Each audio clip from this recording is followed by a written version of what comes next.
ইরানের সাথে যুদ্ধের মাঝেই এবার ফিলিস্তিনের গাজা থেকেও পাওয়া যাচ্ছে প্রতিরোধের আঁচ। যেন ঘরে বাইরে শুরু হয়েছে ইসরায়েলের ধ্বংস।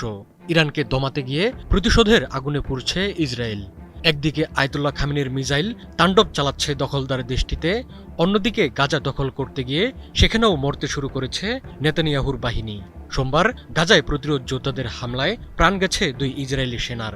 এ নিয়ে গাজায় সামরিক অভিযানে ইসরায়েলের মৃতের সংখ্যা দাঁড়ালো 432 জনে। ইরানের সাথে ইতিহাসের সবচেয়ে বড় সংঘাতে জড়িয়েছে ইসরায়েল। এই যুদ্ধে সর্বশক্তি নিয়োগ করেছে বেনিয়ামিন নেতানিয়াহু। ফলে গাজায় গণহত্যা চালানোর সেনাদের ডাক পড়েছে ইরানকে মোকাবিলায়। গাজা থেকে কিছু সৈন্য সরিয়ে মোতায়েন করা হয়েছে মিশর ও জর্ডান সীমান্তে। যেন এই সুযোগের অপেক্ষায় ছিল ফিলিস্তিনের প্রতিরোধ যোদ্ধারা। ঝোপ বুঝে কোপ মেরে কয়েক ঘন্টার ব্যবধানে তারা শেষ করে দিয়েছে 2 ইসরায়েলি সেনাকে। সোমবার পৃথক ঘটনায় 2 ইসরায়েলি সেনা নিহত হওয়ার তথ্য নিশ্চিত করেছে ইসরায়েলি সেনাবাহিনী। গোলানি ব্রিগেডের 12তম ব্যাটালিয়নের স্টাফ সার্জেন্ট নাবে লেশেম অন্য সেনাদের সাথে সাজোয়া যান নিয়ে খান ইউনিসে অভিযান চালাচ্ছিলেন। সে সময় এক প্রতিরোধ যোদ্ধা সাজোয়া যান লক্ষ্য করে বিস্ফোরক নিক্ষেপ করে। বিস্ফোরণে নিহত হন স্টাফ সার্জেন্ট লেশেম। এই হামলায় আরও এক কর্মকর্তা সহ 4 সেনা গুরুতর আহত হন।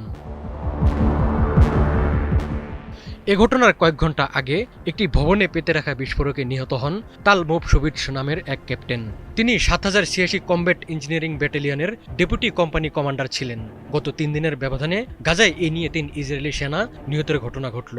এর ফলে গাজায় প্রতিরোধ গোষ্ঠীর বিরুদ্ধে স্থল অভিযান ও সীমান্তবর্তী সংঘর্ষে ইসরায়েলের মোট মৃতের সংখ্যা দাঁড়িয়েছে 432 জনে। গাজা থেকে কিছু সৈন্য অন্যত্র সরিয়ে নিলেও এখনও হাজার হাজার সেনা সেখানে অভিযান চালাচ্ছে।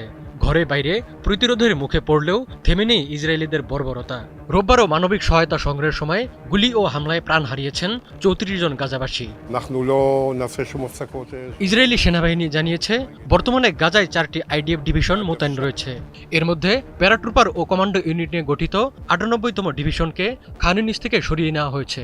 জানা গেছে ইরান যুদ্ধের জন্য জর্ডান সীমান্তে বর্তমানে 3 গুণ সেনা মোতায়েন করা হয়েছে। এর মধ্যে নতুন গঠিত 96তম গিলাড ডিভিশনকে জর্ডানের উত্তর সীমান্তে মোতায়েন করা হয়েছে। আর 80তম এদম ডিভিশন জর্ডানের দক্ষিণ সীমান্ত ও মিশর সীমান্তে সেনা মোতায়েন বাড়িয়েছে।